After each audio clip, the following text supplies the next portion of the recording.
परमेश्वर पिता का धन्यवाद देते हैं जिन्होंने हमको ये अवसर दिया कि हम उनके नाम से हम एक बार फिर से इकट्ठे हो सकते हैं उनकी स्तुति बड़ाई प्रशंसा करने के लिए। आइए हम इस सभा की शुरुआत प्रार्थना के साथ हम करेंगे।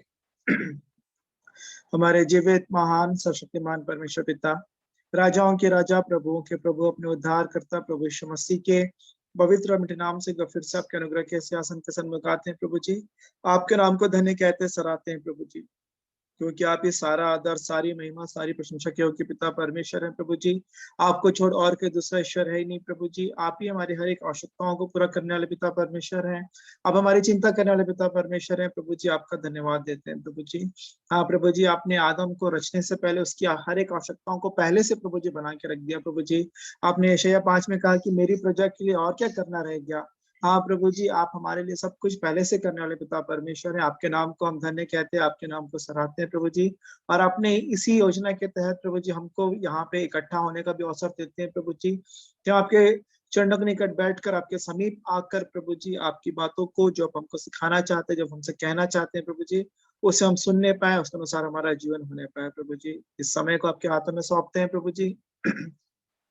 हम सबों को सुनने वाले कान प्रदान करें प्रभु जी, और ग्रहण करने वाला हृदय प्रदान करें प्रभु जी। हाँ प्रभु जी, किसी भी रीति से जो आपके वचन जो अनमोल मोती के समान है प्रभु जी, जो बीज है प्रभु जी, वो हमारी भूमि में प्रभु जी, अच्छी भूमि में आने पाए प्रभु जी, से हम विश्वास योग्यता के साथ प्रभु जी मनों में संभाले रखें प्रभु जी, और वो धीरज के साथ वो फल लाने पाए प्रभु जी। ऐसी दया और अनुग्रह चाहते हैं। जितने प्रिय जुड़ते हैं आपका धन्यवाद देते हैं, जो रास्ते में है प्रभु जी, जो जुड़ना चाहते हैं या जो रुकावटें बाधाओं का सामना करते हैं प्रभु जी, हम उनके लिए भी प्रार्थना करते हैं प्रभु जी। हर एक रुकावटें बाधाएं दूर होने पाए प्रभु जी। हम सब प्रभु जी एक मन एक आत्मा हो के आपके चरणों के निकट बैठकर जो उत्तम भाग, जैसा आपने मरियम के लिए कहा कि उसने चुन लिया था, जो उसे कभी छीना नहीं जाएगा प्रभु जी। अनंत की बातें हैं जो हम यहाँ पे अभी आपके पास हम पाते हैं प्रभु जी, आपके चरणों में बैठकर प्रभु जी। हम सबकी सहायता मदद करें प्रभु जी, कि हम सब बातों में जो आप हमारे जीवनों से चाहते हैं उसे आपकी दया, आपके अनुग्रह में प्रभु जी, आपके पवित्र आत्मा की सहायता से हम उन बातों को हम वैसा ही जीने पाए प्रभु जी। वचन हमारे सिर्फ ज्ञान के लिए नहीं, परंतु हमारा जीवन बनने पाए, ऐसी दया और अनुग्रह चाहते हैं। फिर से हर एक बातों को आप ही के हाथों में सौंपते हैं प्रभु जी। स्तुति आराधना को, और प्रभु जी वचन के भाग को, गवाहियों के भाग को, वचन के जो बोला जाना होता है प्रभु जी, हर एक बातों को, यहाँ पे हर एक जो बातें होती हैं आप ही की महिमा के लिए होने पाए, पर हम हर एक बातें हमारी आत्मिक उन्नति का भी कारण होने पाए, ऐसी दया और अनुग्रह चाहते हैं। एक बार फिर से हर एक अपने जीवनों को, हर एक इंस्ट्रूमेंट्स को प्रभु जी, डिवाइसेस को, इंटरनेट कनेक्शन को भी आप ही के हाथ में सौंपते हुए दुआ उद्धार करता प्रभु यीशु मसीह के पवित्र और मीठे नाम से मांग लेते हैं, आमीन आमीन। प्रभु की महिमा में एक मैं गीत गालूंगा। यहोवा चरवाहा मेरा, कोई घटी मुझे नहीं है, हरी चराइयों में मुझे प्रेम से चराता वो है। यहोवा चरवाहा मेरा, कोई घटी मुझे नहीं है, हरी चराइयों में मुझे प्रेम से चराता वो है। यहोवा चरवाहा मेरा, कोई घटी मुझे नहीं है, हरी चराइयों में मुझे प्रेम से चराता वो है। मृत्यु के अंधकार में मैं जो जाता हूँ, प्रभु यीशु करुणा से तसल्ली मुझे देता है। मृत्यु के अंधकार में मैं जो जाता हूँ, प्रभु यीशु करुणा से तसल्ली मुझे देता है। यहोवा चरवाहा मेरा, कोई घटी मुझे नहीं है, हरी चराइयों में मुझे हालेलुया स्नेह से चराता वो है। शत्रुओं के सामने मेज वो बिछाता है, प्रभु की करुणा है मन मेरा गाता है शत्रुओं के सामने, वे जो बिछाता है प्रभु की करुणा है। मन मेरा गाता है यहोवा चरवाहा मेरा, कोई घटी मुझे नहीं है। हरी चराइयों में मुझे हालेलुया प्रेम से चराता वो है। सिर पर वो तेल डाला है, अभिषेक मेरा किया है। दिल मेरा भर गया है और मंडीरा है। सिर पर वो तेल डाला है, अभिषेक मेरा किया है। दिल मेरा भर गया है और मंडीरा है।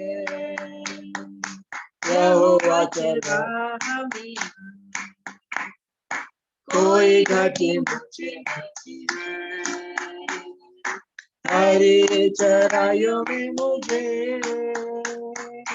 प्रेम से चराता वो है। सर्वदा प्रभु घर में निवास मैं करूँगा,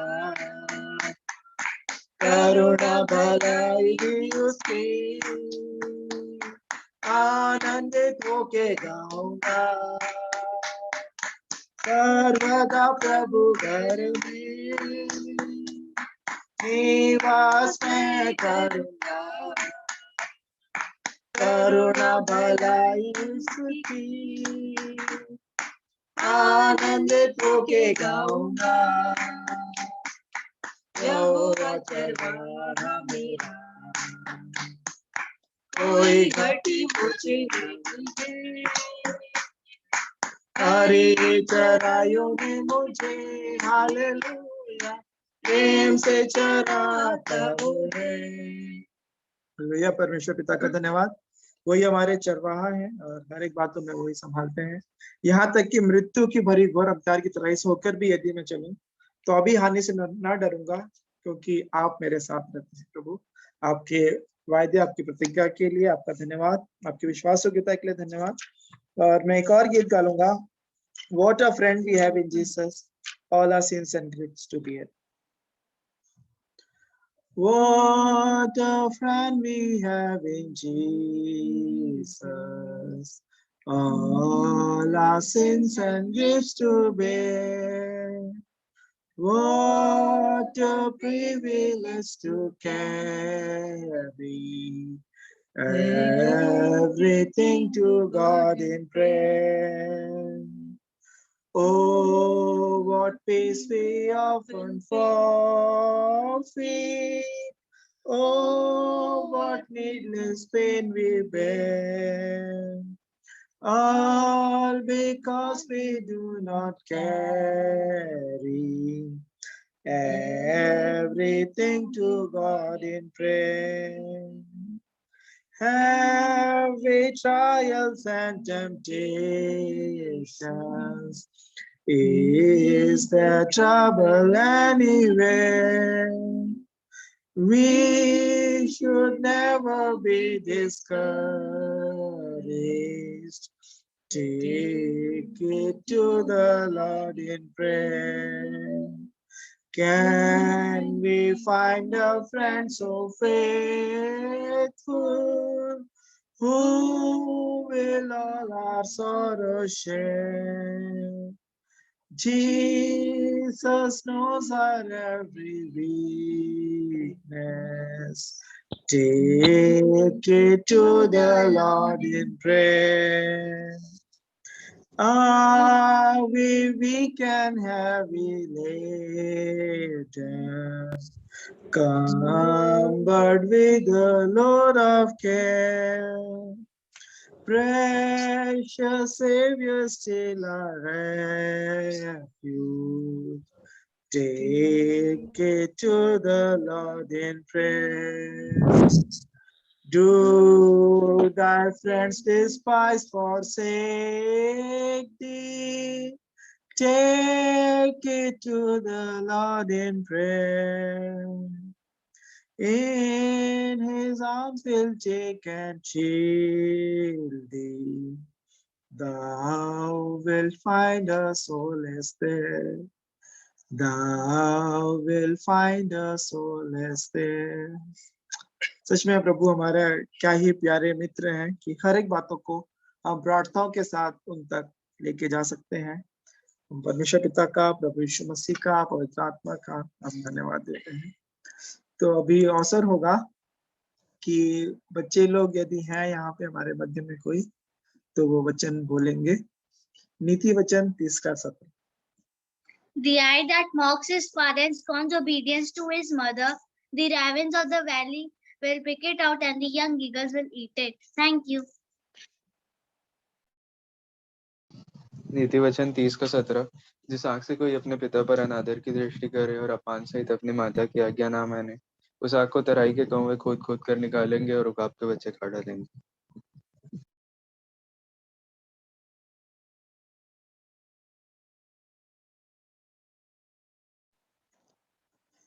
यदि और कोई बच्चे नहीं हैं तो अभी बड़ों का अवसर होगा मत्ती 11 का 12 बोलने के लिए कि यूहन्ना बपतिस्मा देने वाले के दिनों से अब तक स्वर्ग के राज में बलपूर्वक प्रवेश होता रहा है और बलवान उसे छीन लेते हैं। नीति वचन 11 का 12। यूहन्ना बपतिस्मा देने वाले के दिनों से अब तक स्वर्ग के राज में बलपूर्वक प्रवेश होता रहा है और बलवान उसे छीन लेते हैं। Thank you. मत्ती 11 का 12 वचन। यूहन्ना बपतिस्मा देने वाले के दिनों से अब तक स्वर्ग के राज्य में बलपूर्वक प्रवेश होता रहा है और बलवान उसे छीन लेते हैं।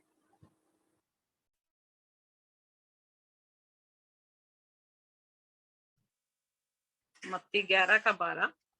यूहन्ना बपतिस्मा देने वाले के दिनों से अब तक स्वर्ग के राज्य में बलपूर्वक प्रवेश होता रहा है और बलवान उसे छीन लेते हैं। प्रभु का धन्यवाद।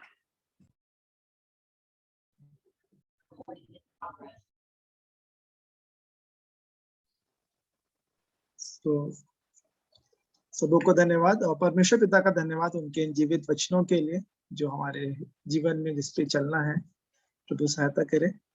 तो अभी आगे का अवसर होगा गवाहियों के लिए, जो प्रिय अभी तक गवाही नहीं दे पाए थे तो उनको अवसर होगा और उस बल के साथ जो प्रभु प्रदान करते हैं वो अपनी गवाही को रख सकते हैं।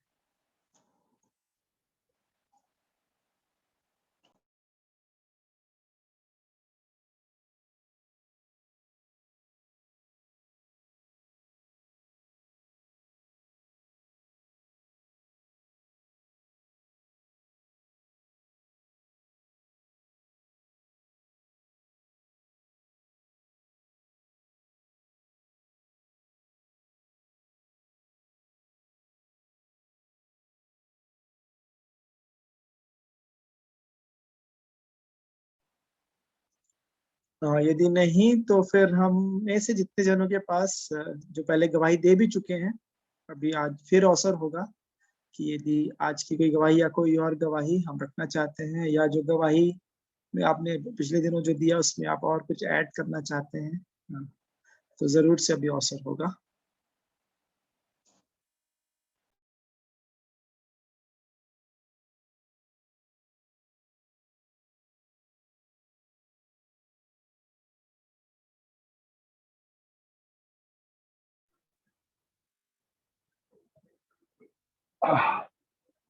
Hallelujah. Thank you, Jesus. आप सबों को प्रभु यीशु मसीह में जय मसीह की शालोम। प्रभु का धन्यवाद हो आज के दिन के लिए जो उसने बनाया, हम उसमें आनंदित हैं।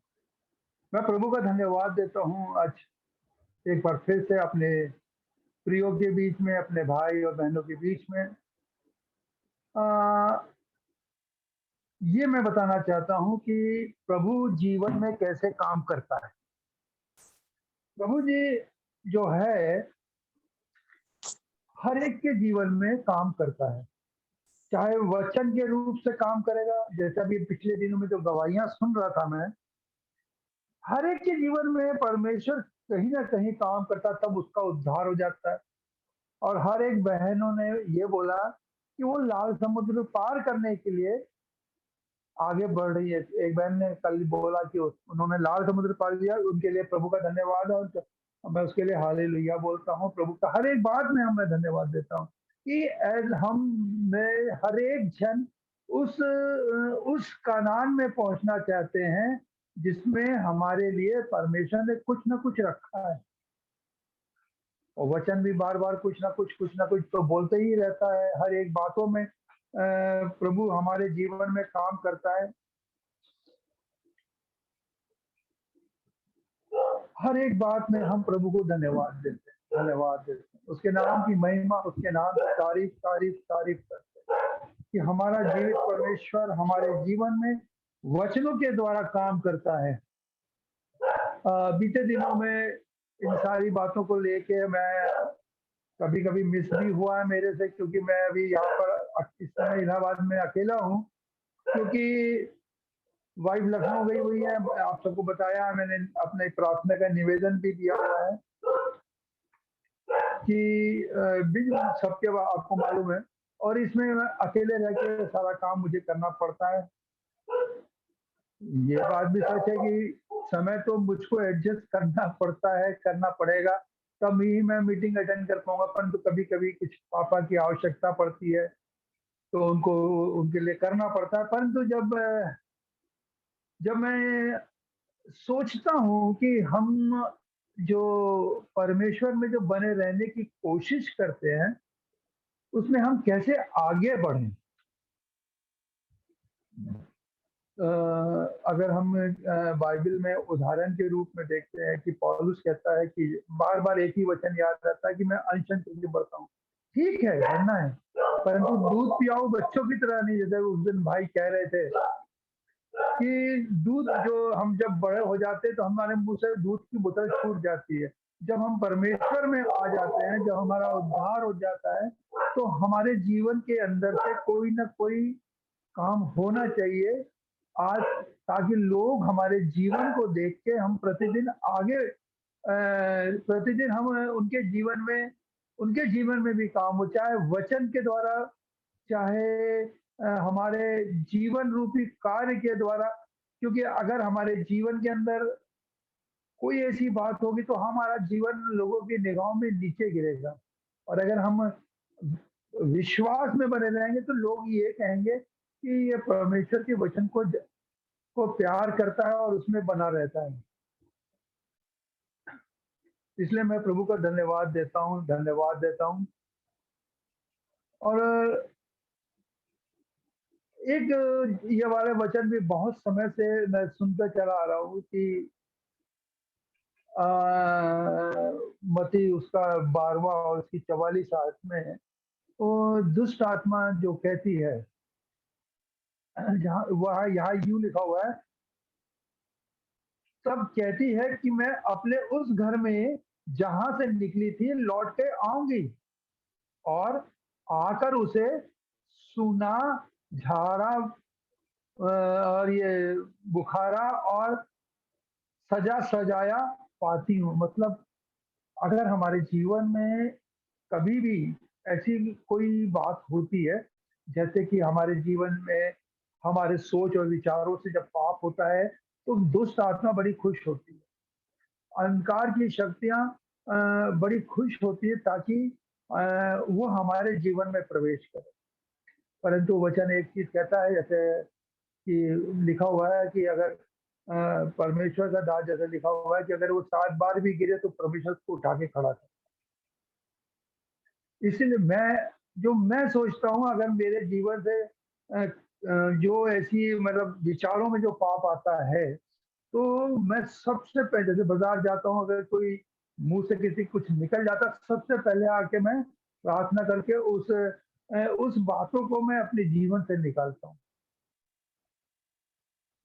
ताकि मैं अपने को सुधार सकूं, परमेश्वर के योग बना सकूं। जब तक हम सुधरेंगे नहीं तो हम परमेश्वर के योग नहीं बन सकते।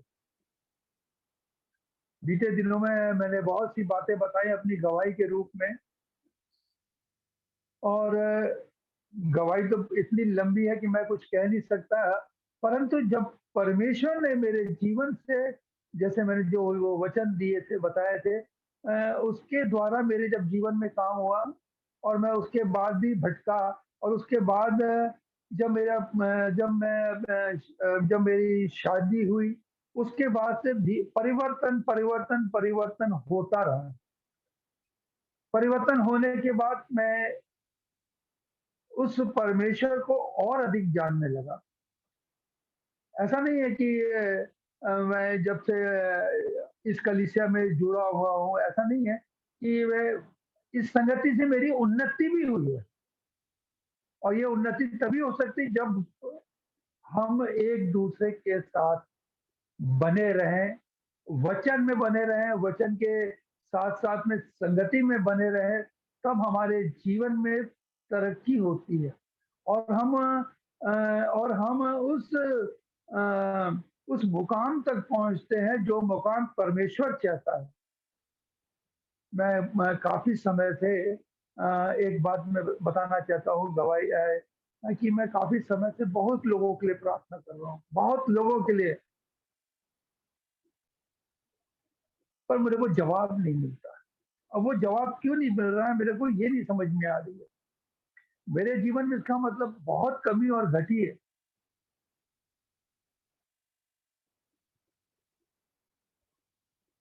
परंतु मेरा परमेश्वर मेरे साथ है, वो कहता है मांगते रहो, वो देगा। कब और कैसे देगा तुम उसकी चिंता मत करो, क्योंकि जो वचन जब हम वचन पढ़ते हैं तो हमको इस बात का स्मरण रखना है, इस बात को हमेशा याद रखनी है कि हम अपने जीवन को प्रभु यीशु मसीह के लिए तैयार रखें। अगर हमारे जीवन तैयार नहीं होगा, हमारे जीवन में हम उस कनान में नहीं पहुंच पाएंगे। इसलिए मैं आपको ये बताना मांग रहा हूँ, मैं जब प्रार्थना करता हूँ, ये नहीं कि जैसे हमारी बिटिया जो अभी ऑपरेशन में है, आज एक और भाई का यहाँ पर अपनी जिस कलीसिया में मैं जाता हूँ उसका भी एक परिवार है, उसके लिए भी प्रार्थना, और भी बहुत सारी ऐसे मेरे पास व्हाट्सएप के द्वारा और फेसबुक के द्वारा जो भी मेरे पास प्रार्थना की निवेदन आते हैं, सबको मैं नोट डाउन करता हूँ। ऐसा ना हो कि मैं भूल जाऊं, क्योंकि भूल सकते हैं। अब उम्र हो चुकी है, 67 के आसपास चल रहा हूं मैं, ये हो सकता है कि, इसलिए मैं डायरी बना के रखता हूँ जिसमें मैं हर एक प्रार्थना के निवेदन लिख लूं, और उनको स्मरण करता रहूं। ये मेरे को एक भाई डेविड सिंह जो इस समय बॉम्बे के पास सूरत में रहते हैं, उन्होंने मुझसे ये वाली बात, जब हम लोग मेरी वाइफ का ट्रांसफर अजमेर से उदयपुर हुआ था, तो वो अजमेर आते रहते थे और वो कहीं नहीं रुकना मांगते थे। कहते नहीं मैं तो भाई के घर जाऊंगा, जब मैं अपनी नौकरी पे रहता तो कहता भाई मैं अजमेर आ रहा हूँ तो मैं तुम्हारे साथ संगति करूंगा, मुझे आपको 2-3 दिन की छुट्टी लेके आनी पड़ेगी। मैंने कहा ठीक है। पास्टर नहीं है, एक विश्वासी, एक मैं ये कहूँ कि बहुत वचनों से भरे हुए हैं, और वचन भी ऐसा देंगे कि इतना प्यार से, जैसे भाई बताते हैं ऐसे प्यार से देते हैं कि मनुष्य के जीवन को छू लेता है। उनके द्वारा मैंने ये सीखा है। वो कह रहे, उन्होंने अपनी मुझे डायरी दिखाई, कहते हैं जिस प्रार्थना का जिसका उत्तर मेरे को मिल जाता है मैं उसमें टिक करता हूँ और उसको मैं धन्यवाद देता हूँ, और वो हर एक के साथ जुड़े रहते हैं। हाँ बेटा कैसी हो, तुम्हारी तबीयत कैसी है। बहुत अच्छे मुझे लगे डेविड सिंह जी। आज भी हमारे पास उनकी एक पत्रिका भी आती है, मेरा कहने का मतलब ये है कि हमको संपूर्ण मन से उस परमेश्वर के साथ चलना पड़ेगा। कमी और घटी तो आएगी जीवन में, कमी और घटी तो आएगी, क्योंकि हम मनुष्य हैं। परंतु जब प्रभु हमारे साथ बना रहेगा तो हमको हमारी कमी घटी को हमारे जीवन से दूर करेगा।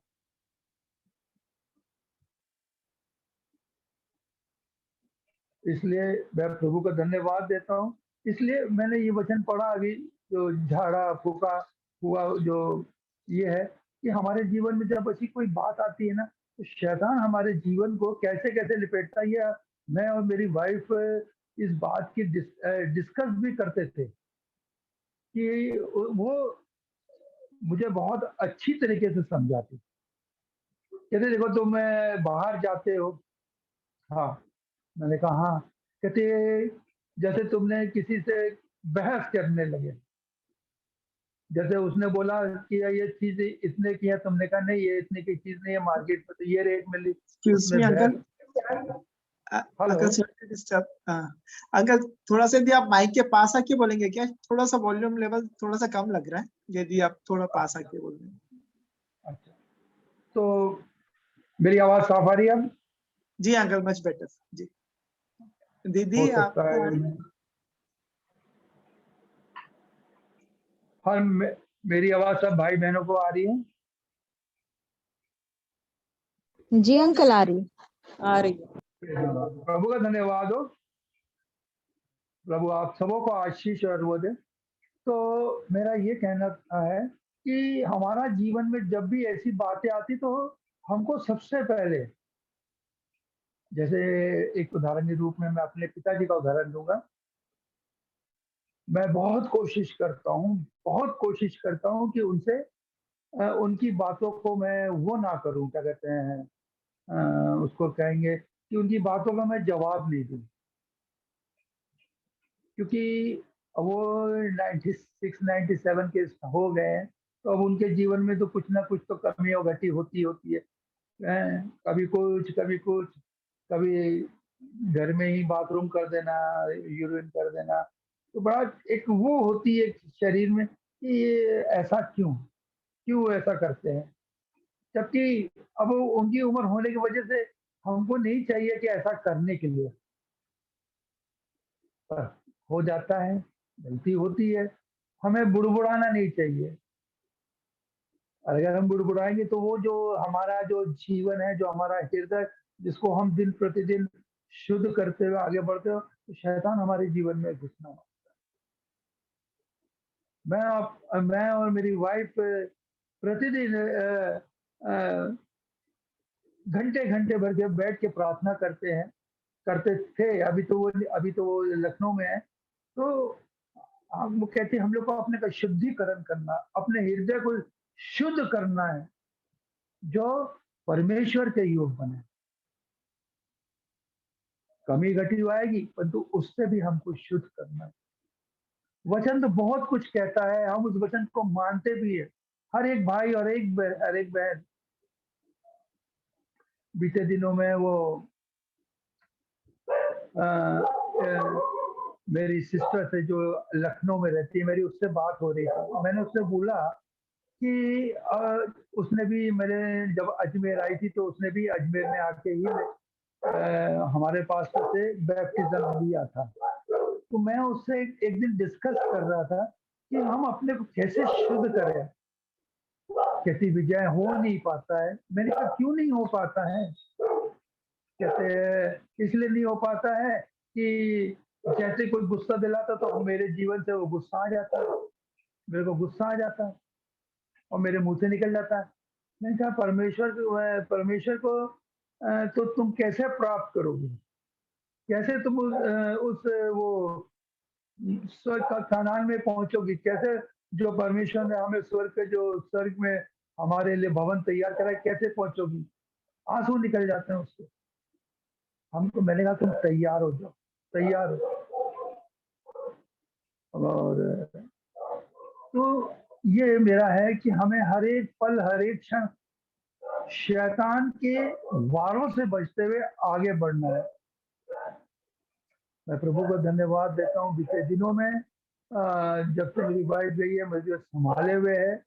हर एक काम में मुझसे मेरी अगुवाई भी करता आ रहा है और हर एक बात में मेरे को परमेश्वर का वचन जब मैं पढ़ता हूँ तो वो मुझको संसार की बातों से दूर रखने की कोशिश करता है, परंतु ये सब उसका अनुग्रह है मेरे जीवन में।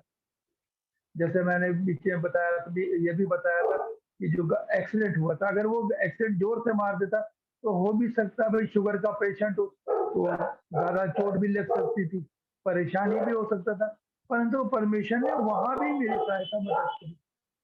वो सहायता मदद तत्पर रहता है। अभी एक मैं किसी की गवाही पढ़ रहा था वचन में, तो उसका जो लिखने वाला कह रहा था कि वो परमेश्वर से इतना प्रेम करता था, इतना प्रेम करता था कि परमेश्वर उसके संग संग चलता था। उसको कहता है, वो लिखने वाले ने लिखा है कि जब वो चलता था तो उसको ये लगता था कि उसके साथ खुदा चल रहा है, कदम कदम में खुदा उसके साथ दे रहा था। एक बार वो बहुत बीमार हो गया, बहुत बीमार हो गया, बहुत बीमार हो गया, तो उसको लगा कि खुदा ने छोड़ दिया, खुदा ने उसको छोड़ दिया, परंतु फिर भी वो डगमगाया नहीं। एक बार फिर जब वो ठीक ठाक हो गया पूरा, फिर उसने पूछा, खुदा जब मैं बीमार था तू कहाँ था? तो खुदा कहता तू तो मेरी गोद में था। वो आदमी हड़बड़ा गया, कहता परमेश्वर ने मुझे अपनी गोद में रखा तभी मुझे इस एक्सीडेंट से बचा लिया, इस बीमारी से मुझे बचा लिया। हम नहीं समझ पाते कि हमारा परमेश्वर कब और कैसे हमारी सहायता मदद करता है। अगर खुदा ना खाकर वो एक्सीडेंट मोटरसाइकिल का जो अगर वो मेरे सेंटर में पड़ता गाड़ी का, तो मैं गिरता, जो गाड़ी का नुकसान हो तो हो, कोई प्रॉब्लम नहीं, परंतु शरीर का जो नुकसान होता है उससे हमको प्रॉब्लम हो जाती है। परंतु हमारा जीवित परमेश्वर है, वो मनों का जांचने वाला परमेश्वर है, वह हमारे पापों को हमारे हृदय से निकाल देने वाला परमेश्वर है। जैसे ही हम उसके वस्त्र को छूते हैं, अपने एक दिन मैं मनन कर रहा था कि अगर परमेश्वर आ जाए, अगर मैं उसके वस्त्र छू लूं तो मेरे शरीर के अंदर जो भी बीमारियां जाती रहेंगी, परंतु वो तो है ही नहीं, परंतु पवित्र आत्मा हमारे जीवन में भी काम करता है। जब पवित्र आत्मा को हम पुकारते तो वो हमारे इर्द गिर्द घूमता है। मनुष्य को लगता नहीं है कि उसकी प्रार्थना स्वीकार की गई है। मनुष्य सोचता है कि परमेश्वर हमारी प्रार्थना को उत्तर क्यों नहीं देता। प्रार्थना को उत्तर इसलिए नहीं मिलता है, हमारे जीवन में अगर एक छोटा सा भी राई के दाने के बराबर भी अगर कोई गलत काम हमारे जीवन में है, तो बीच में परमेश्वर और मनुष्य के बीच का जो दूरी है, जिसको हम कह सकते हैं, उसके बीच में शैतान आ जाता है, अंधकार की शक्ति आती है, वो हमारी प्रार्थना को वहां पर रोक देता है। परंतु परमेश्वर नहीं, वो मनों का जांचने वाला है, मनों को पढ़ने वाला परमेश्वर है। इसलिए मैं अपने परमेश्वर को बहुत बहुत धन्यवाद देता हूँ कि वो मेरे जीवन में दिन प्रतिदिन काम करता जा रहा है, दिन प्रतिदिन वो हमारी अगुवाई करता है। इसलिए मेरे प्रियो, हर एक जन अपने प्रभु के संग बने रहें। अगर कभी प्लस माइनस होता है तो अपने प्रभु का दामन पकड़ ले, जोर से पकड़ ले।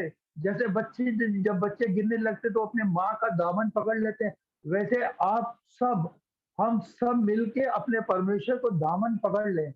जब हम उसका दामन पकड़ेंगे तो परमेश्वर हमारी सहायता और मदद करने में तत्पर बना रहता है। मैं ऐसे जीवित परमेश्वर का धन्यवाद देता हूँ, उसके नाम की महिमा और तारीफ करता हूँ, क्योंकि उसने बड़े बड़े मेरे जीवन में बड़े बड़े काम किए हैं। मेरे जीवन में जो मेरे पाप थे उसने मेरे जीवन से उदय चल से अचल तक दूर कर दिए हैं।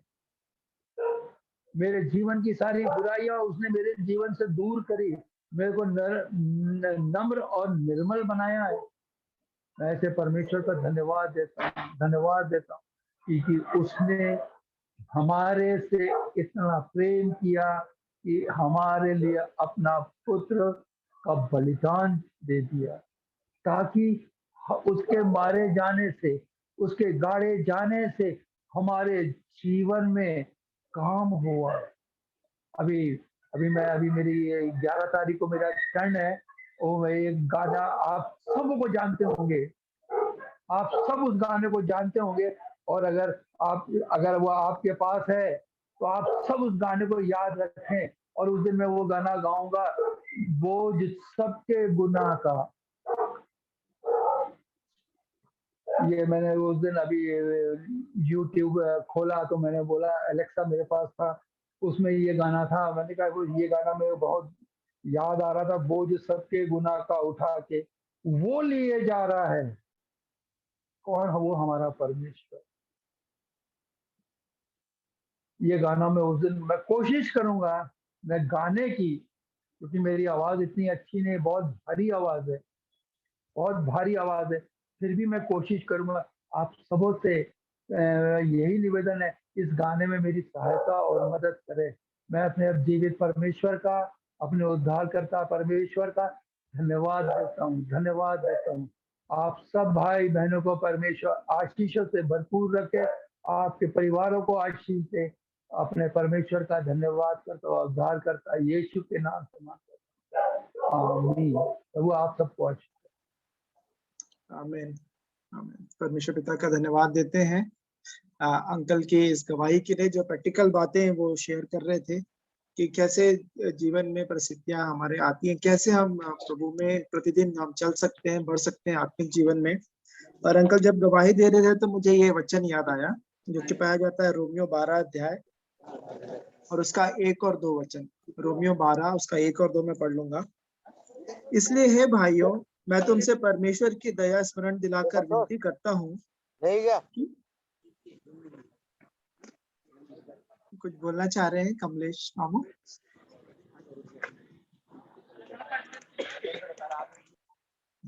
सॉरी, हाँ मैं वचन पढ़ूंगा। रोमियो 12 1 और 2। इसलिए हे भाइयों, मैं तुमसे परमेश्वर की दया स्मरण दिलाकर विनती करता हूँ कि अपने शरीरों को जीवित और पवित्र और परमेश्वर को भावता हुआ बलिदान करके चढ़ाओ, यही तुम्हारी आत्मिक सेवा है। इस संसार के सदृश्य न बनो, परंतु तुम्हारे मन के नए हो जाने से तुम्हारा चाल चलन भी बदलता जाए, जिससे तुम परमेश्वर की भली और भावती और सिद्ध इच्छा अनुभव से मालूम करते रहो। तो यहाँ पे जैसा अंकल जी बोल रहे थे कि जब हम वचन में जब हम चलते हैं, है ना, जब तो बहुत सारे हमारे जीवन में चैलेंजेस आते हैं, है ना, कि हमारे जीवन में जैसे अंकल बोल रहे थे एक्सीडेंट की स्थिति, या फिर अंकल के पापा जो हैं वो उनके विषय में कह रहे थे, या जो भी हम सबके साथ ये बातें होना होती हैं और ये होना जरूरी भी है, क्योंकि जैसे हमने देखा था कि जब तक परीक्षा नहीं होगी तो फिर प्रमोशन भी नहीं है ना। टेस्टेड तो फिर नेक्स्ट क्लास में फिर कैसे जाएंगे। तो यहाँ पे जब जैसे हमने देखा कि अपने हम जब कोई भी ऐसी परिस्थिति हमारे जीवन में आती है तो हमारे जीवन में कुछ समय के लिए दुख होता है ना, कि हम जब कोई हमारे मन के हिसाब से जो हम चाहते हैं जैसा होना चाहिए वैसी बातें नहीं होती हैं, तो एक प्रकार से दुख होता है या शोक होता है। तो एक और वचन जो मुझे याद आया जो कि पाया जाता है 2 कुरिन्थियों उसका 7वां अध्याय में और उसके 8 से आगे में पढ़ लूंगा। 2 कुरिन्थियों 7वां अध्याय 8 वचन से आगे यहाँ पे ऐसा लिखा है, क्योंकि यद्यपि मैंने अपनी पत्री से तुम्हें शोकित किया, परंतु उससे पछताता नहीं जैसा कि पहले पछताता था, क्योंकि मैं देखता हूं कि उस पत्री से तुम्हें शोक तो हुआ, परंतु वह थोड़ी देर के लिए था। अब मैं आनंदित हूं, पर इसलिए नहीं कि तुमको शोक पहुंचा, वरन इसलिए कि तुमने उस शोक के कारण मन फिराया, क्योंकि तुम्हारा शोक परमेश्वर की इच्छा के अनुसार था कि हमारी ओर से तुम्हें किसी बात में हानि ना पहुंचे, क्योंकि परमेश्वर भक्ति का शौक ऐसा पश्चाताप उत्पन्न करता है जिसका परिणाम उद्धार है, और फिर उससे पछताना नहीं पड़ता, परंतु सांसारिक शोक मृत्यु उत्पन्न करता है। तो यहाँ पे भी मैं अपने जीवन में जब मैं देख रहा था कि हमारे जीवन में जब शोक या दुख या तकलीफें परेशानियां आती हैं, तो अल्टीमेटली उसका जो फल जो है वो मन फिराव ही होना चाहिए। मन फिराव मतलब प्रभु के ओर ही आना चाहिए कि प्रभु आप ही इसको समाधान कर सकते हैं, आप ही के पास आते हैं। मान लेना कि प्रभु जी मैंने ये गलती की या पाप किया, आप मुझे क्षमा कीजिए, आप ही इसका समाधान कर सकते हैं। तो वहां पे फिर हम देखते हैं जिसका परिणाम क्या है, उद्धार है। हमारा उद्धार जो है, और हमने उद्धार की परिभाषा भी देखी थी कि पापों की क्षमा तो मिली, उसके साथ साथ ही साथ छुटकारा। प्रतिदिन के जीवन में भी प्रभु हमको अपने वचन के द्वारा, विभिन्न परिस्थितियों के द्वारा, अपने दास व संतों के द्वारा, हर एक बातों के द्वारा हमको ये चीजें दिखाते हैं, सिखाते जाते हैं, और परिणाम ये चाहते हैं कि हम मन फिराएं हर एक उन बातों से। जैसे ही ये नहीं कि एक ही बात पे बार बार मन फिराएं, दोहराते ना रहें, परंतु जो बातें प्रभु हमारे सामने प्रकट करते हैं उसके लिए मन फिराते जाएं, और फिर वो अंश अंश करके आगे बढ़ने वाली जो बात है हम वैसे प्रभु में हम बढ़ते जाएं। और इस बात को मानने के लिए ही हमको बल की आवश्यकता है कि मान लेना कि मैं गलत हूँ। बड़ी दिक्कत होती है जब हमारे पास हमारा खुद का अहम होता है, ईगो होता है, मैं रहता है हमारे अंदर, तो फिर लेकिन प्रभु सहायता करते हैं। तो अंकल की गवाही के लिए धन्यवाद, और इन वचनों को प्रभु ने मुझे स्मरण दिलाया जो अपने जीवन के लिए भी मैं इस समय देख रहा था कि जब हम गवाही देने के लिए फिर हम वो जब बातों को मैं सोचने लगा कि मैं कैसे क्या क्या बातें बोलूंगा, तो प्रभु ने भी इस बात को मुझे सिखाया कि जब हम वचन से जानने पाते हैं कि ये इस जगह में हमने पाप किया है, प्रभु के हृदय को दुखाया, उन्होंने इतना सब कुछ हमारे लिए कर दिया, लेकिन फिर भी हम ढीठ होकर या जानबूझकर कैसे कैसे हमने पापों को दोहराया, पाप किया, तो फिर इससे शोक तो होता है, लेकिन शोक का रिजल्ट मन फिराव, और मन फिराव का फिर हमारा प्रतिफल है वो उद्धार है प्रभु के द्वारा। हमको उस बात से फिर वो छुटकारा देते हैं, फिर हम उन बातों को फिर से हम नहीं करते हैं। तो प्रभु सहायता करे, और वो अनुभवहीन भी नहीं छोड़ते हैं। भली भावती और सिद्ध इच्छा अनुभव से मालूम करते रहो लिखा है, वो कंटिन्यूअस प्रोसेस है। प्रतिदिन प्रभु हमको सिखाते जाते हैं और सहायता करते हैं। प्रभु भी अपने वचन के द्वारा, अपनी आत्मा के द्वारा, जिन बातों पे पहले हम हार जाते थे, लेकिन वचन याद आते हैं, आत्मा उन बातों को स्मरण दिलाता है और हम उन पे जय पाते जाते हैं। तो मैं परमेश्वर पिता का धन्यवाद देता हूँ अंकल की गवाही के लिए भी। तो आप में से और कोई यदि कोई कुछ कहना चाहते हैं, गवाही या कुछ बात शेयर करना चाहते हैं, तो भी अवसर होगा।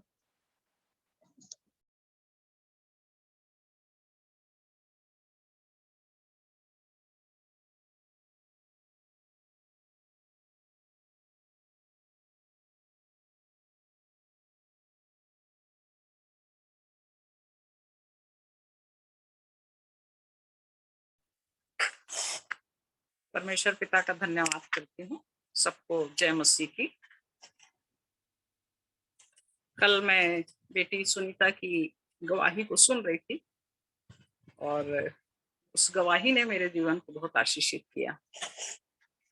और जैसे बता रही थी बेटी की कैसे वो अपने नाना नानी के उस जीवन को जो निकाल दिए गए थे और किन किन परिस्थितियों में कैसे वो बढ़े, और उनकी मम्मी को कैसे 14 साल की उम्र में शादी कर दिया और हिंदू परिवार में चली गई, और वहां से उस बच्ची को परमेश्वर कैसे अपनी इच्छा में लेके आया। और इस एक बात से मेरे को बहुत परमेश्वर की दया को मैं देखी कि जो सुनीता बेटी के नाना ने उसको कहा कि बेटा जब दुखी हो तो प्रार्थना करो, और ये वचन उसको मिला। और मैं धन्यवाद देती हूँ परमेश्वर का कि जब से उस वचन को उस बेटी ने थामा अपने जीवन में, और आज के दिन भी जब वो हमारे ग्रुप में भी जुड़ी हुई है, तो मैं इस बात को जब वो बोल रही थी कि मेरे को शुरू से एक ही बात प्रभु ने बताया और मेरे नाना के मुंह से जो बात निकली, मैं उसकी वफादारी को देख कि कैसे परमेश्वर के लिए एक जीवन जब प्रभु के पास आता है, और जब प्रभु अपनी इच्छा में होके उसको चुन के अपनी महिमा के लिए अलग करता है, तो वो जीवन एक वचन के द्वारा कैसे बदलता है और कैसे काम होता है।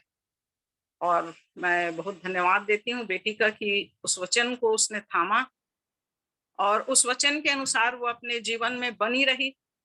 उसके जीवन के सारे दुखों को सुनने से बहुत ही मतलब मुझे भी तकलीफ हुई, और खास करके जब वो बोल रही थी कि मेरे पापा का डेथ हो गया, मैं उस डेथ में सहभागी नहीं हो सकती थी। मेरी मम्मी का डेथ हो गया, मैं उस डेथ में सहभागी नहीं हो सकती थी। ये चीज मेरे को बहुत अंदर तक झिंझोड़ दिया कि सचमुच में जब हम प्रभु के रास्ते में चलते हैं, मसीह के जीवन को जीते हैं, तो कैसे तकलीफों का और कैसे कठिनाइयों का सामना करना पड़ता है। और मैं अपने जीवन को देख रही थी उस समय कि मैं तो बचपन से मसीही परिवार में पली बढ़ी, बचपन से अच्छी उत्तम शिक्षाओं में पली बढ़ी, किसी प्रकार से हमको किसी बात के लिए कोई ऐसी परिस्थिति का सामना नहीं करना पड़ा। परंतु वास्तव में ये जो कठिन कष्ट उठा के, तकलीफ उठा के और उसके बाद प्रभु में बने रहना और जयवंत होते जाना, ये बात बेटी के जीवन से बहुत आशीष का कारण मेरे लिए आया। मैं प्रभु का धन्यवाद देती हूँ। और सचमुच में जब हम मसीही जीवन को लेके चलते हैं, तो मैं अपने जीवन को जब चेक कर रही थी, तो मैं पुरानी बातों को अपने जीवन में देख रही थी कि हाँ, मुझे कहाँ कहाँ कैसे कष्ट आया, कैसे तकलीफ आई मेरे सामने। और तब इस चीज को मैं देख रही थी कि मेरे कार्य क्षेत्र में मुझे बहुत तकलीफ का सामना उठाना पड़ता था, क्योंकि जब मैं मसीह के जीवन को लेके चलना है और मसीह के प्रेम में बने रहना है, एक धुन मेरे अंदर बनी रहती थी कि नहीं, मेरे को इधर उधर नहीं, परंतु केवल अपने परमेश्वर के साथ जीना है। और मैं, मेरे प्रियो, मैं हर पल अपनी ड्यूटी में भी जब भी मेरे पास समय रहता था, चाहे वो मेरे पास मरीज हों, चाहे वो मेरे स्टाफ के लोग हों, मेरे अंदर एक धुन रहता था कि इन सबको मेरे को प्रभु का वचन सुनाना है, प्रभु की बातें बताना है। एक जिंदा परमेश्वर है जिसने मेरे जीवन को बदल दिया, इनके जीवन को भी प्रभु बदलेगा, इनके जीवन में भी काम करेगा। और वो धुन मेरे अंदर रहती थी। और ऐसा हुआ कि ये वचन जैसा लिखा हुआ है कि फिलिप्पी 4 में, किसी भी बात की चिंता मत करो, परंतु हर एक बात में तुम्हारे निवेदन, प्रार्थना और विनती के द्वारा धन्यवाद के साथ परमेश्वर के सम्मुख उपस्थित किए जाएं। और इस बात को मैं आपको बताना चाहूंगी कि कोई भी बात की चिंता मत करो बोल रहा है परमेश्वर का वचन यहाँ पर। तो 92 की बात है ये।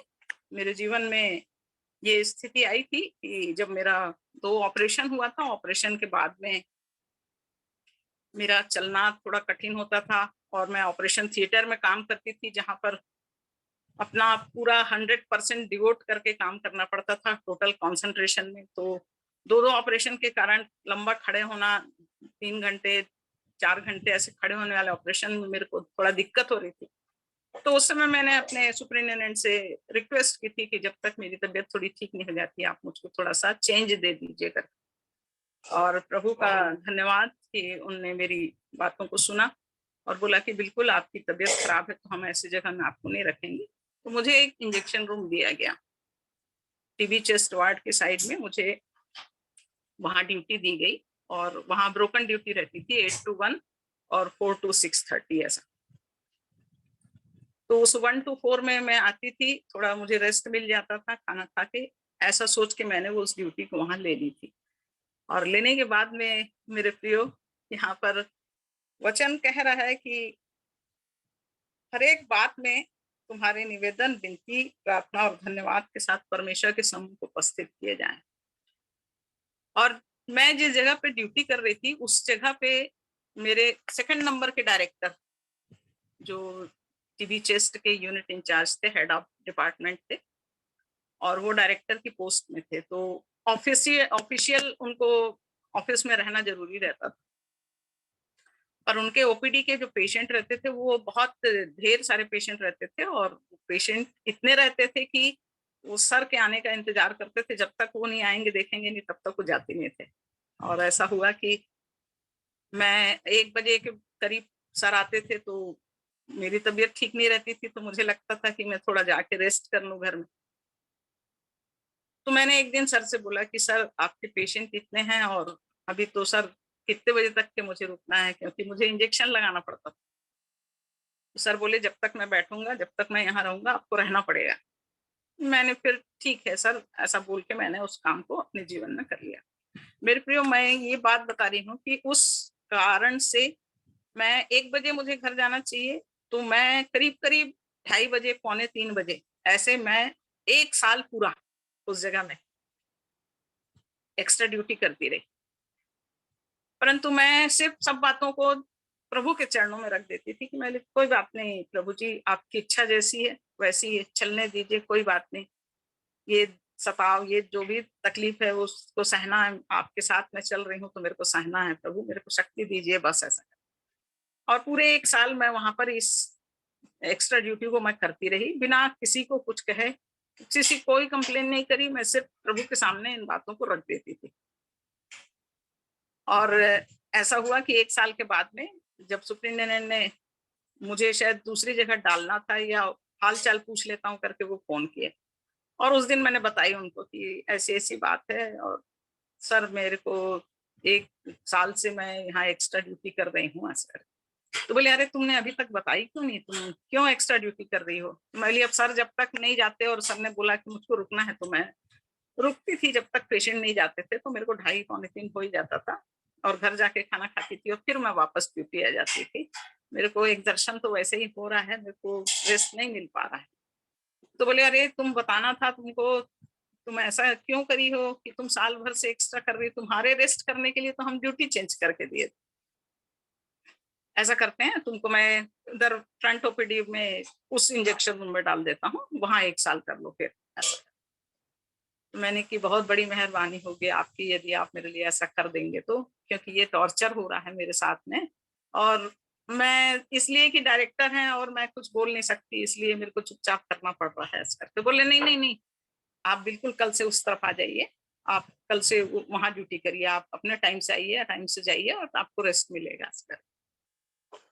हाँ मेरे प्रियो, मैं जैसे ही दूसरे दिन उस जगह पर ज्वाइन करी और सुबह 9 बजे मुझको खबर मिली कि वो डायरेक्टर वो टर्मिनेट कर दिया गया है, और मैं बहुत अवाक हो गई कि वो 1 साल मैं किसी से इस बात को बोली नहीं, मैं चुपचाप सुनती रही, सहती रही सब चीजों को। पर 1 साल के बाद में प्रभु जिस दिन मैंने कहा उसके दूसरे दिन आपने उस डायरेक्टर को उस जगह से हटा दिया, और मैं बहुत मतलब मुझको बहुत दुख हुआ इस बात के लिए, क्योंकि मैं अपने डायरेक्टर के सामने वो बहुत सी चीजों को, मुझको इंजेक्शन का वो हिसाब देखते थे और बार बार आके मुझको चेक करते थे कि कहीं से वो मुझको पकड़ सकें और कहीं से वो मुझको नाट लगा सकें। परंतु प्रभु का धन्यवाद कि वो किसी चीज में मुझको बोल नहीं सकते थे, और अस्थमेटिक में इंजेक्शन मिला के लगाना पड़ता था, तो कभी कभी पेशेंट कैजुअलिटी से एक इंजेक्शन लगा के आते थे तो दूसरा इंजेक्शन, तो वो मुझको टॉर्चर करते थे कि आपने इस इंजेक्शन के साथ ये वाला इंजेक्शन क्यों नहीं लगाया है। तो मैं उनको क्लियर करती थी कि सर ऐसा ऐसा है, कैजुअलिटी से पेशेंट आया था, वहां इसको ये लगा था इसलिए यहाँ ये नहीं लगा। ऐसा वो बहुत सारी चीजों को मेरे को चेक करके कोशिश करते थे कि मैं कैसे इसको डोमिनेट करूं। परंतु प्रभु का धन्यवाद देती हूँ कि वो मुझको डोमिनेट करना चाह रहे थे, मुझको, क्योंकि उनका कैरेक्टर ठीक नहीं था। एक्चुअली वो थोड़ा कैरेक्टर में अलग टाइप के थे, और जो भी स्टाफ वहां ड्यूटी करती थी उसको टॉर्चर करते थे। तो मैं तो प्रभु के साथ रहती थी और प्रभु की इच्छा में ही अपने जीवन को चलाती थी, और ये सब टॉर्चर को मैं सहती रही। और प्रभु का धन्यवाद कि जैसे ही मैं उस स्थान से प्रभु ने मेरे को निकाला, हटाया, और तुरंत उसके रिजल्ट को मैंने उनके जीवन में देखा कि उनने शायद कुछ कंप्यूटर वगैरह अपने हायर लेवल है बोल के उन्होंने कुछ कंप्यूटर की गड़बड़ी करी थी, और उस कंप्यूटर के 3-4 कंप्यूटर शायद इधर उधर हेरा फेरी करने के कारण उनको वहां से टर्मिनेट किया गया था। तो मैंने देखा कि जब हम प्रभु में बने रहते हैं और विश्वास योग्य बने रहते हैं और सब बातों में हम धन्यवादी बने रहते हैं, तो परमेश्वर कैसे हमारे जीवन में काम करता है। और ऐसे ही मेरे साथ एक और घटना घटी। जब मैं ओटी में ही काम कर रही थी, तो मैं जब समय मिलता था तो मैं अपनी बाइबल पढ़ती थी। तो मेरे जितने क्रिश्चियन फ्रेंड्स थे जिनके पास उद्धार का जीवन नहीं था, मैं ज्यादा किसी से बात नहीं करती थी, बात करती थी तो काम की बात, और इधर उधर जो सब बैठ के गप मारना, यदि टाइम पास करना, ये सब चीजें मैं नहीं करती थी। जब भी मेरे को ऐसा थोड़ा समय मिलता था तो मैं अकेले अपना बैठ जाती थी और प्रभु की संगति में रहती थी। तो मेरा जीवन अलग टाइप का है करके मेरे से सब, मेरे जितने क्रिश्चियंस स्टाफ थे, इंचार्जेस थे, वो सब लोग भी मेरे से थोड़ा सा अलग अवॉइड करते थे कि ये एक तो पूरे समय देखो बस यीशु मसीह करते रहती है, बस इसके पास और कोई काम नहीं है। हम लोग भी तो क्रिश्चियन हैं, हम लोग भी तो चर्च जाते हैं, हम लोग भी तो बाइबल पढ़ते हैं, हम लोग ऐसा थोड़ी नहीं करते हैं, लेकिन जैसा ये पूरे समय करती रहती है सर। फिर उन्होंने मेरे सुपरिटेंडेंट से कंप्लेन करी, जो डॉक्टर हमारे इंचार्ज थे, नर्सिंग देखते थे, वो डॉक्टर से उन्होंने कंप्लेन करी मेरा। वो अंदर अंदर जाके बोली, क्योंकि वो इंचार्ज थी, तो उन्होंने बोले कि एक काम करिए, मेरे को ये स्टाफ नहीं चाहिए और आप इसको ट्रांसफर कर दीजिए सेक्टर 1 के ओटी में। तो वो सेक्टर 1 ओटी में मेरा ट्रांसफर कर दिए। अब सेक्टर 1 ओटी में ट्रांसफर किए तो मेरी तो तबीयत ठीक नहीं चल रही है, और मैं फिर बताई, जाके उनसे मिली और मैं बोली कि सर ऐसा ऐसा है और मेरी तबीयत ठीक नहीं है, और आप मेरे को सेक्टर 1 ट्रांसफर मत करिए, मुझे सेंट्रल स्टरलाइजेशन डिपार्टमेंट दे दीजिए तो ज्यादा अच्छा होगा सर, मैं रिक्वेस्ट कर रही हूँ आपसे ऐसा। तो उस समय उन्होंने कहा कि देखिए सबको यहाँ पर व्हीकल अलाउंस मिलता है और मैं आपकी कोई बात नहीं सुनूंगा, आपको ऑटो में तकलीफ है तो आप अपना ओन व्हीकल से जाइए, जैसे भी जाइए, मैं नहीं जानता। और प्रभु की दया से उस सच्चाई को परमेश्वर ने मेरे जीवन में दिया था कि मेरे पास गाड़ी नहीं है बोल के मैं उस अलाउंस को नहीं लेती थी। और उस समय हालांकि जो गाड़ी थी वो बुलेट थी मेरे पास, लेकिन बुलेट मिस्टर के नाम से थी, और हम लोग को ऐसी शिक्षा मिली थी कि जो चीज हमारी नहीं है, हमारे नाम से नहीं है, तो हम उसका अलाउंस कैसे लेंगे। तो मैं उस समय कोई अलाउंस नहीं लेती थी, इवन साइकिल अलाउंस भी नहीं लेती। तो प्रभु की दया ऐसी हुई कि ये बात मेरे सामने आई, मैंने कही सर मैं तो कोई अलाउंस नहीं लेती हूँ सर। तो बोले मैं कैसे मानूंगा, आपकी पे स्लिप दिखा दीजिए। तो मैंने कहा ठीक है सर, मैं जरूर दिखा दूंगी, बट आपसे मैं झूठ नहीं बोल रही, क्योंकि मैं यीशु मसीह को जानती हूँ और वो सच्चा परमेश्वर है, और जब उस रास्ते में मैं चल रही हूँ मैं आपसे सच बोल रही हूँ। तो उनके मन में पता नहीं क्या आया, और उसके बाद में फिर वो एकदम चेंज हो गया। वो फिर पूरा उस सिस्टर इंचार्ज ने जो जो बात उनको बोली थी वो सब मेरे को बताने लग गए। बोले बेटा देखो, हमको तो आपसे कोई प्रॉब्लम नहीं है, लेकिन तुम्हारी इंचार्ज सिस्टर ने ये चीज आके बोली, इसलिए मैं आपको ऐसा दिया था। तो बोले ठीक है, आपको कहाँ चाहिए। मेरे को स्टरलाइजेशन रूम दे दीजिए तो मैं बैठ के काम कर लूंगी वहां पर। प्रभु का धन्यवाद देती हूँ कि मेरा पे स्लिप में वो देखने से वो आश्चर्यचकित हो गए। बोले कोई ऐसा भी है क्या बीएसपी में जो ये अलाउंस नहीं लेता हो, व्हीकल अलाउंस नहीं लेता हो। तो उस चीज को देख के वो बहुत आश्चर्यचकित हो गए कि अच्छा, इसको ईमानदारी बोलते हैं, ये बहुत अच्छी बात है, यदि आप सच में ऐसा जीवन जी रहे हो तो ऐसा करें। बोले ठीक है, हम आप जहाँ बोल रहे हैं हम वहीं आकर करेंगे। तो मैं प्रभु का धन्यवाद देती हूँ कि ऐसी ऐसी परिस्थितियां, मेरे पास ऐसी बहुत सारी गवाहियां हैं जिसको मैं अपने जीवन में लेके चलती रही, और भी मतलब बहुत स्थितियों को मैंने देखा है कि कैसे डॉक्टरों के साथ में जब मैं अपने जीवन को बोलती थी, बताती थी कि मेरे पास ये जीवन है और मैं इसमें गलत नहीं कर सकती, मैं आपके गलत में सहभागी नहीं हो सकती। और ऐसा ही जब मैं एक गायनिक डॉक्टर के साथ गायनिक ओटी में काम कर रही थी तो मेरे साथ हुआ, और उनका डे नहीं था, फिर भी उनके केस को मैं करा रही थी, और उनको वो बोले, वो एक्चुअली सीजर के लिए पैसा लेती थी वो, तो वो पेशेंट को लेके चेंज वेंज करके वो आ गई। बोली मैडम मैं आपसे बोली थी कि अभी मैं नहीं करा पाऊंगी, आपके केसेस 11 केस बचे हुए हैं, उसको भी पूरा फिनिश करूंगी तब मैं आपको बताऊंगी। तो वो मैडम बहुत गुस्सा होने लग गई, क्योंकि वो एचओडी थी। वो बोली मैं जो लेके आई हूँ तो मैं काम करूंगी, मैं तुमको काम करना पड़ेगा, और नहीं करना है तो तुम यहाँ से चले जाओ।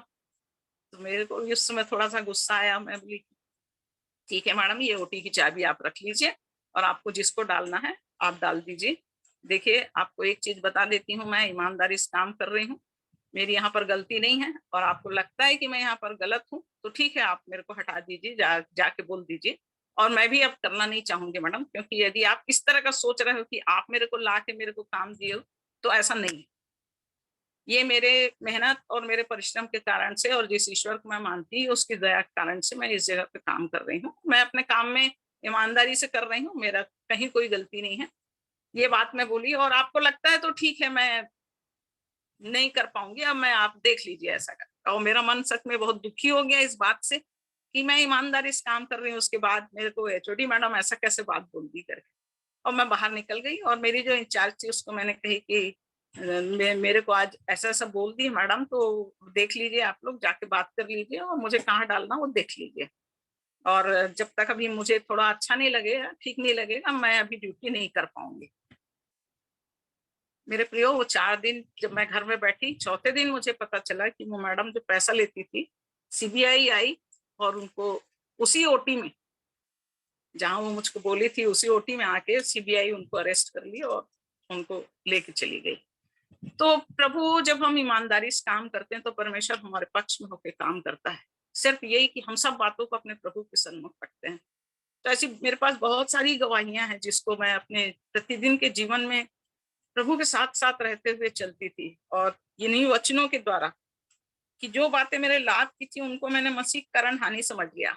मैं चाहती तो मैडम की सब बातों को सुन सुन के उनके हाँ में हाँ मिला के उनके गलत में साथ दे सकते, परंतु परमेश्वर की इच्छा में हम चल रहे, इसलिए जो हमारे लाभ का चीज है उसको हम हानि समझ लिए, और मसीह की पहचान की उत्तमता के कारण सब बातों को हानि समझता हूँ, जिसके कारण मैंने सब वस्तुओं की हानि उठाई।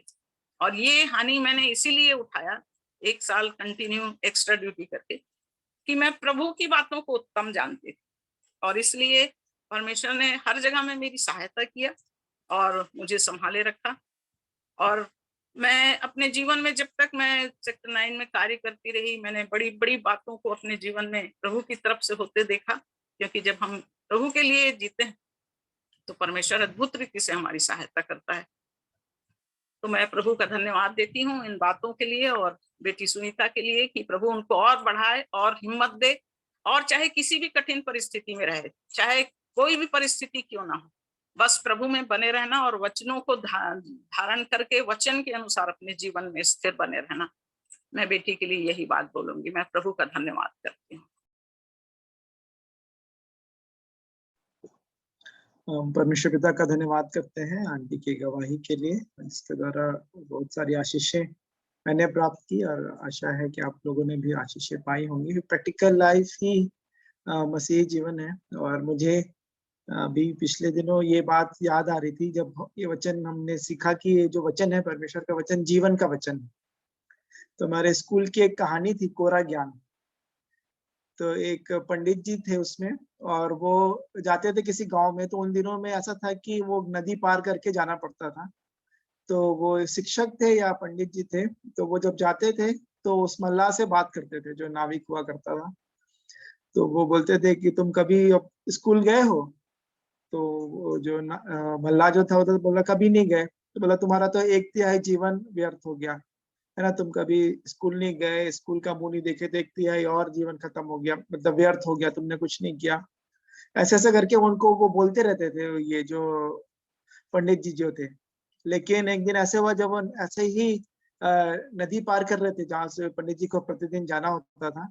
तो वहां पे फिर तूफान आ गया समुद्र में, वो उस नदी में। और तूफान आया और नाव डूबने के जैसे स्थिति में हो गई। तो फिर जो मल्लाह थे उन्होंने पूछा, पंडित जी क्या आपको तैरना आता है? तो उसने बोला कि नहीं, तैरना तो मुझे नहीं आता। तो आपका तो बोला है कि आप 1/3 मेरा खत्म हो रहा था, आपका तो पूरा जीवन यहाँ पे खत्म हो जाएगा, आपका पूरा जीवन यहीं पे नाश हो जाएगा यदि आपको तैरना नहीं आता है और नाव डूब जाएगी तो ऐसे ही ये बात है हमारे जीवन में कि प्रैक्टिकली हमने उसको कितना हमारे जीवन हम जिए। प्रभु हम सबकी सहायता करें, और हम इन्हीं बातों को भी हम सीख रहे हैं, और ये वचन जो है जो हम सीख रहे हैं हमारा जीवन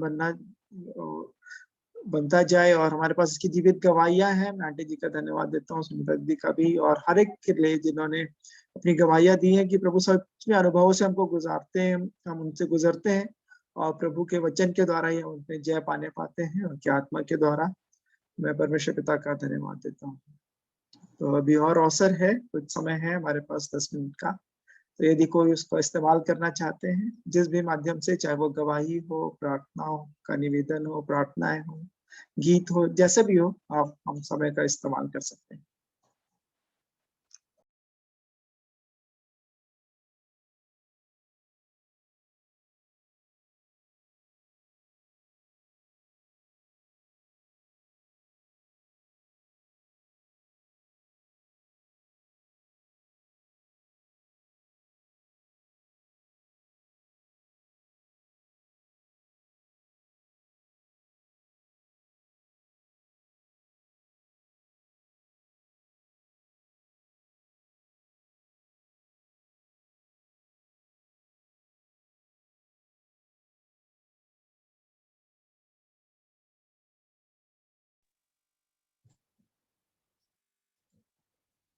मैं भी परमेश्वर पिता का धन्यवाद करता हूँ। प्रभु ने आज मेरी भी सहायता की कि इस मीठी संगति को मैं प्राप्त कर सका और विभिन्न गवाहियों को मैं सुन सका कि प्रभु कैसे काम करता है हर एक के जीवन में।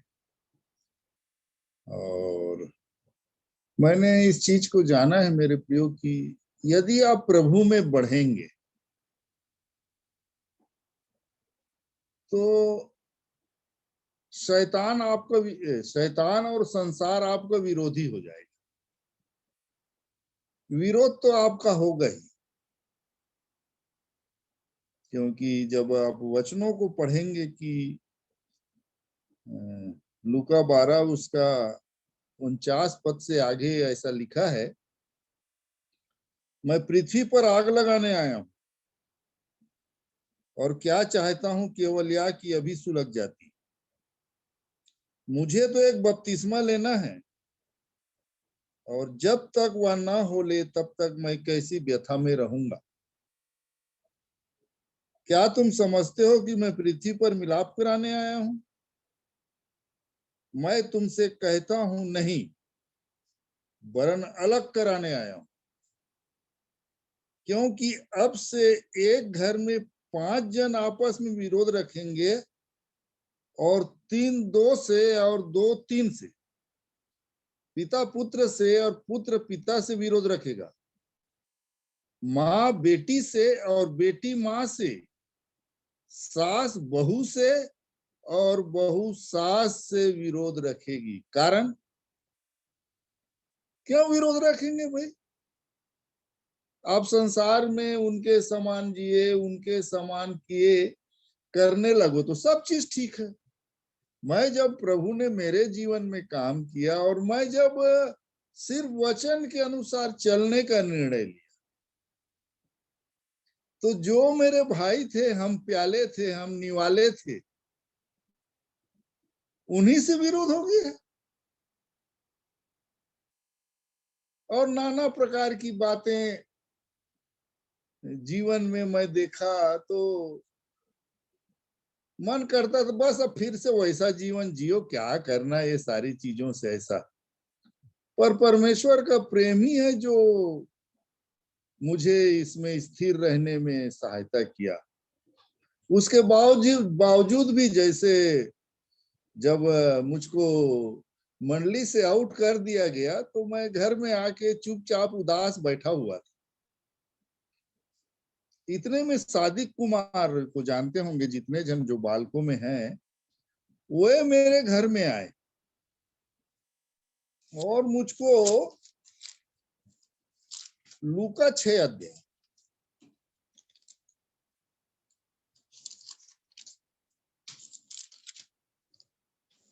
उसका 22 वचन को पढ़वा दिए। यहाँ पर लिखा है, धन्य हो तुम जब मनुष्य के पुत्र के कारण लोग तुमसे बैर करेंगे और तुम्हें निकाल देंगे और तुम्हारी निंदा करेंगे और तुम्हारा नाम बुरा जानकर काट देंगे। तब 23 वचन में लिखा है, उस दिन आनंदित होकर उछलना, क्योंकि देखो तुम्हारे लिए स्वर्ग में बड़ा प्रतिफल है। उनके बाप दादे भविष्यवक्ताओं के साथ भी वैसा ही किया करते थे। जब इस वचन को आदरणीय भाई ने मुझे पढ़ाया, मैं आनंदित हो गया कि जो मेरे साथ घटनाएं हो रही हैं, जो मेरी निंदा कर रहे हैं, मुझको बड़े हे दृष्टि से देख रहे हैं, ये तो वचन में लिखा है, वचन के अनुसार है। मैं आनंदित हो गया। उसके बावजूद भी मैं कई ठो परीक्षाओं में पढ़ा। आप देखेंगे जैसे ही प्रभु यीशु मसीह ने बपतिस्मा लिया, बपतिस्मा के बाद क्या हुआ प्रभु यीशु मसीह का? 4 अध्याय, मत्ती 4 अध्याय में परीक्षा हुई। तो आत्मा ने तो यीशु को जंगल में पहुंचाया। किसने पहुंचाया यीशु को जंगल में? कि उसकी परीक्षा हो, ऐसा लिखा है ना।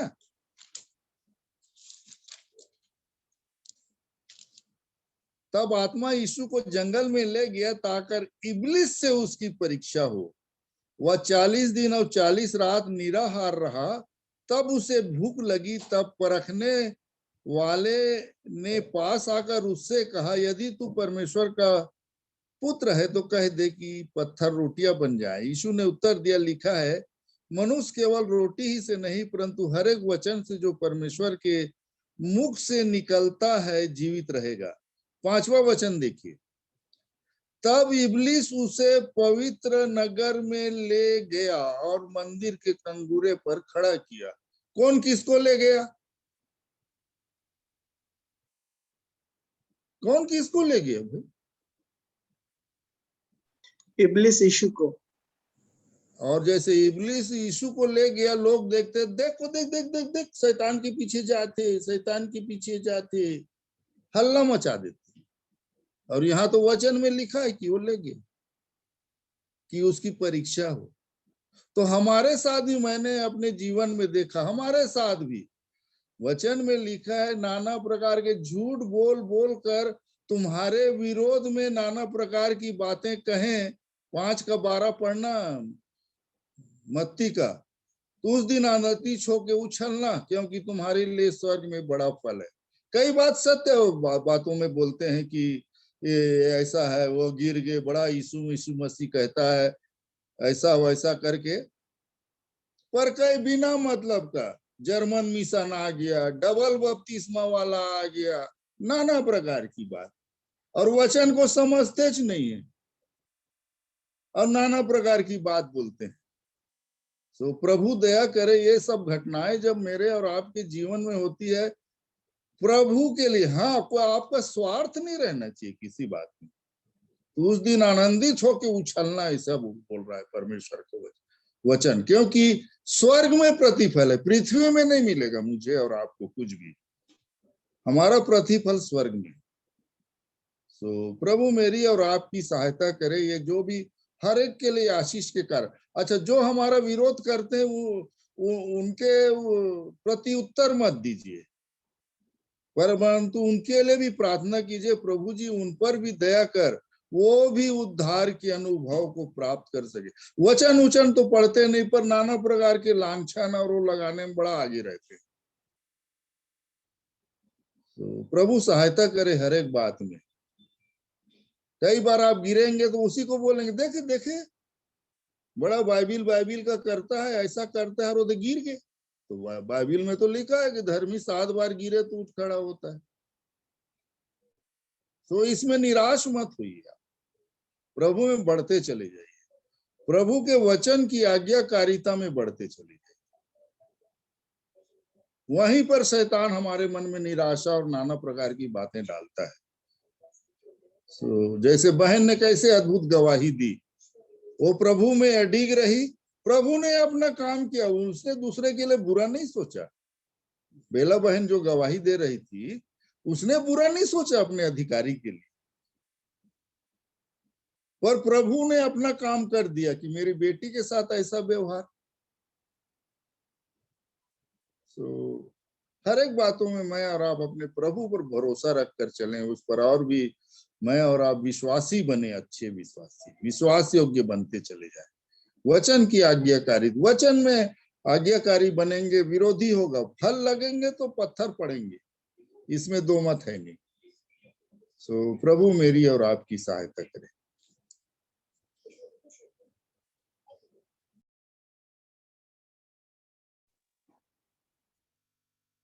आइए हम अंतिम प्रार्थना में जाएंगे।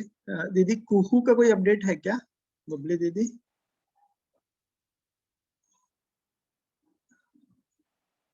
हाँ, कुहू को बहुत ज्यादा हेडेक है, सीवियर हेडेक है, और पूरा दिन भर उसको वॉमिटिंग हुई है। तो उसके लिए प्रेयर करने बोले हैं। उसका कुछ ट्यूब लगा है, वो शायद निकलने के बाद उसको अच्छा लगेगा। तो प्रेयर करने बोली है मौसी, और बोली कि वो जो रेसिडुअल ट्यूमर है, क्योंकि वो पूरा एक बार में नहीं निकाले हैं, तो उसके लिए भी प्रार्थना करें कि वो ठीक हो जाए, नहीं तो वो रेडिएशन से उसको बर्न करना पड़ेगा। आज उसको बहुत हेडेक और वॉमिटिंग हुई है दिन भर। उसके लिए प्रार्थना करते रहें।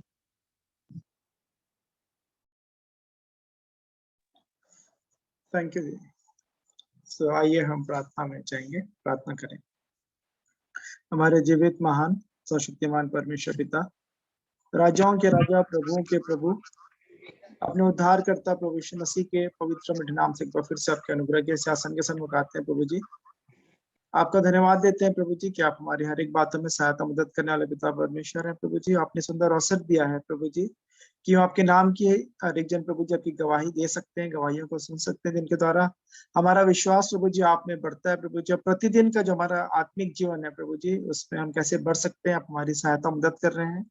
आपका धन्यवाद देते हैं विजय अंकल के लिए और बिला आंटी के लिए प्रभु जी, आपका धन्यवाद देते हैं प्रभु जी। हाँ प्रभु जी, आपके दया अनुग्रह चाहते हैं हम सबों के जीवनों के लिए प्रभु जी कि हम सच में आपके जीवन में जैसा आप चाहते हैं प्रतिदिन हमारा जीवन होने पाए प्रभु जी, और हमारा जीवन आपको प्रसन्न करने वाला हो सके, ऐसी दया और अनुग्रह चाहते हैं प्रभु जी। आप हमारे जीवनों में अनुभवों को आने देते हैं जिनके द्वारा प्रभु जी हम आपकी भली भांति और सिद्ध इच्छा को प्रभु जी हम मालूम करते जाते हैं। आपका धन्यवाद देते हैं प्रभु जी। आपके वचन के द्वारा, आपके आत्मा के द्वारा हम सबकी आप अगुवाई और मदद करें प्रभु जी। अब एक बार फिर से आपका धन्यवाद देते हैं प्रभु जी, और कुहू के लिए हम आपसे प्रभु जी प्रार्थना करते हैं आपकी पूर्ण चंगाई बेटी के जीवन में आने पाए प्रभु जी। हर एक वॉमिटिंग और हेडेक वो दूर होने पाए प्रभु जी। प्रभु जी जो ट्यूब है वो निकलने पाए, और वो प्रभु जी जो ट्यूमर है वो भी प्रभु जी आपके दया के अनुग्रह में समाप्त होने पाए, ऐसी दया अनुग्रह चाहते हैं प्रभु जी। हम प्रार्थना करते हैं मौसी मौसा जी के लिए, डॉक्टर्स नर्सेस जो भी प्रभु जी वहाँ पे उसकी सेवा करते हैं, अपनी ज्ञान बुद्धि समझ प्रदान करें प्रभु जी। हर एक बातों में आप ही के नाम की महिमा होने पाए प्रभु जी, ऐसी दया अनुग्रह चाहते हैं। आत्मिक जीवन के लिए भी प्रार्थना करते हैं प्रभु जी कि प्रभु जी आत्मा में भी हर एक प्रयास संभाले जाए, आपकी दया अनुग्रह चाहते हैं। हम प्रार्थना करते हैं शेखर मामू के लिए प्रभु जी, जबकि स्वास्थ्य लाभ कर रहे हैं प्रभु जी, पूर्ण तौर से स्वस्थ होने में प्रभु जी, और फिर से मीटिंग में जुड़ने में आपकी सेवकाई में जो आपने उनके लिए ठहराया प्रभु जी, इस बात को प्रभु जी उसे प्रभु जी फिर से वो करने पाए प्रभु जी, ऐसी दया अनुग्रह चाहते हैं प्रभु जी। हाँ प्रभु जी, और भी जो प्रिय शारीरिक तौर पे अस्वस्थ हैं, हाँ प्रभु जी जैसे प्रार्थना निवेदन दिया गया है कि विजय अंकल की बेटी जी के लिए प्रभु जी, उनके लिए प्रार्थना करते हैं प्रभु जी। हाँ प्रभु जी, आप उनके संग और साथ रहे इन दिनों में, हर एक बातों में हम आप ही की ओर देखते हैं, और आप ही की दया आपके अनुग्रह में प्रभु जी हर एक बातें प्रभु जी अच्छी रीति से भली भांति आपकी दया आपके अनुग्रह में अच्छे से होने पाए, ऐसी दया अनुग्रह चाहते हैं। एक बार फिर से इस रात्रि के समय अपने जीवनों को आपके हाथों में सौंपते हैं, क्योंकि यदि आज की रात्रि आप आए होने दे कि आपके साथ जाने के लिए तैयार पाए जाए प्रभु जी। और प्रभु जी जिन कार्यों से, जिन बातों के द्वारा आपने हमसे बातचीत किया है प्रभु जी, जिन वचनों को हमने आपसे सुना है, उसे सिर्फ सुनने वाले नहीं परंतु उस पर चलने वाले बने, ऐसी दया अनुग्रह चाहते हैं प्रभु जी। हम बलवंत बने प्रभु जी, जवानों के समान प्रभु जी आपके लिए इस्तेमाल होने पाए, ऐसी दया अनुग्रह चाहते हैं। एक बार फिर से बच्चों से लेकर बुजुर्गों को हर एक को आप ही के हाथों में सौंपते हैं, और दुआ उद्धार करता प्रभु यीशु मसीह के पवित्र और मीठे नाम से मांग लेते हैं, आमीन आमीन। आइए हम प्रभु की प्रार्थना के साथ कर लेंगे। हे हमारे पिता, आप जो स्वर्ग में, आपका नाम पवित्र माना जाए, आपका राज्य आए, आपकी इच्छा जैसे स्वर्ग में पूरी होती है वैसे इस पृथ्वी पर भी पूरी हो। हमारी दिन भर की रोटी आज हमें, और जिस प्रकार हमने अपने अपराधों को क्षमा किया है वैसे ही आप भी हमारे अपराधों को क्षमा करें, और हमें परीक्षा में न लाए परंतु बुराई से बचाएं, क्योंकि राज्य और पराक्रम और महिमा सदा आप ही की है, amen amen. Shalom, Ebenezer, Emmanuel. Shalom, हर भाई बहन को शालोम। Shalom, praise.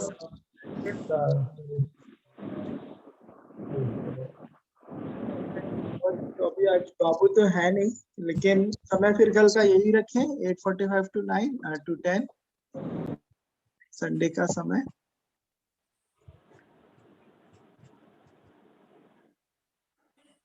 मेरे लिए कोई प्रॉब्लम नहीं, जैसे सब भाई बहन करें। Thank you uncle. तो हम ऐसे यही समय रखेंगे, और कल फिर मिलेंगे 8:45 में कल शाम को। सभी का आपका स्वागत रहेगा। Good night.